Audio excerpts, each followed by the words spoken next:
بسم اللہ الرحمن الرحیم۔ السلام علیکم ورحمۃ اللہ وبرکاتہ۔ انسانی تاریخ معاشرتی قوت کے بے قابو ہونے کے واقعات سے بھری پڑی ہے۔ ہلاکو اور چنگیز خان سے لے کر ہٹلر اور اسٹالن تک اس قوت کے بے پایاں ہونے کے نمونے ہیں۔ انقلاب فرانس ہو، انقلاب روس ہو یا پھر بر صغیر میں ہونے والی خون ریزی، یہ تمام واقعات معاشرتی قوت کے لامحدود ہونے کی مثالیں ہیں۔ جمہوریت کا حسن یہ ہے کہ وہ سوسائٹی کی قوت کو نہ تو مرتکز ہونے دیتی ہے اور نہ بے قابو، مگر وہ زمانہ جب جمہوریت اپنے قابل رشک امتیاز سے محروم ہو کر محض رسم بن جائے بڑے کرب کا زمانہ ہوتا ہے۔ اس میں باہمی احترام، اخلاق اور رواداری جیسی اقدار مفقود ہو جاتی ہے اور جنگل کا قانون انسانی معاشرے میں رائج ہو جاتا ہے۔ قومی مفادات پر سیاسی اور ذاتی مفادات حاوی ہو جاتے ہیں اور انسان وہی کرتا ہے جس میں اس کا ذاتی فائدہ ہوتا ہے۔ قوم و ریاست پیچھے رہ جاتی ہے اور ہر گروہ اپنی حکمرانی قائم کرنے کی جستجو میں نظر آتا ہے۔ پھر اس خواہش کی تکمیل کے لیے اسے کچھ بھی کرنا پڑے وہ گریز نہیں کرتا۔ یہ کٹھن اور جان لیوا لمحات قوموں کی زندگیوں میں بار بار آتے ہیں۔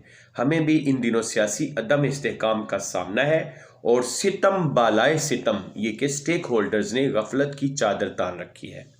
عوام کے دکھ اور تکلیف کا کسی کو اندازہ ہی نہیں۔ داغ دہلوی یاد آتے ہیں، دل دے تو اس مزاج کا پروردگار دے، دل دے تو اس مزاج کا پروردگار دے، جو رنج کی گھڑی بھی خوشی سے گزار دے۔ انقلاب ایران کے معمار ڈاکٹر علی شریعتی کا قول ہے کہ سیاست منزل تک پہنچنے کے لیے راستہ بدلنا سکھاتی ہے، مگر انقلاب کا راستہ اٹل ہوتا ہے۔ جو ایک بار انقلاب کی راہ پر چل پڑے پھر دنیا کی کوئی طاقت اسے راستہ بدلنے پر مجبور نہیں کر سکتی۔ سابق وزیر اعظم عمران خان ڈاکٹر علی شریعتی کے بہت بڑے معترف ہیں۔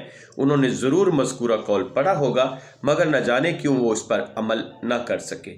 خان صاحب کا آزادی کا مارچ انقلاب کا پیش خیمہ تھا، پھر نہ جانے کیوں انہوں نے منزل سے چند فرلانگ دور پہنچنے پر ارادہ بدل لیا۔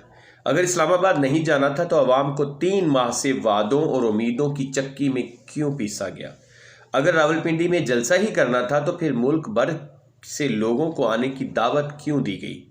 اس سے قبل بھی خان صاحب 60 سے زائد جلسے کر چکے ہیں، صرف آخری جلسے کے لیے اتنا زور کیوں لگایا گیا؟